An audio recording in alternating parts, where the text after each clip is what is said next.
Forgotten username recovery failed on Funding Circle fix. If you've tried recovering your username on Funding Circle, but nothing seems to work, you're not alone. Most people get this wrong because they assume there's still a username system. The surprising truth is that Funding Circle now uses your registered email address as your login, it's not a traditional username. Here's how to fix it. Go to the official Funding Circle login page. Instead of trying to retrieve a username, click on Forgot Password.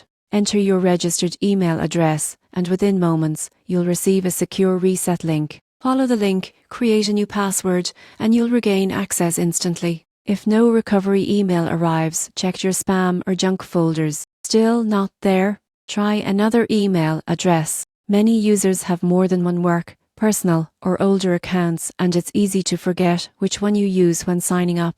Searching your inbox for Funding Circle can reveal previous emails from the platform, helping you find the correct address. If you no longer have access to that email, contact Funding Circle's support team through their official website. Provide details like your full name, the email you think is linked to your account, or any investment reference you have. Once verified, they'll help you safely regain access. This approach works because your email, not your username, is the unique identifier in Funding Circle system. It's faster, more secure, and easier to manage. So, if your forgotten username recovery failed, don't waste time searching for a username that doesn't exist. Just use your registered email, reset your password, and you'll be back managing your loans and investments with ease.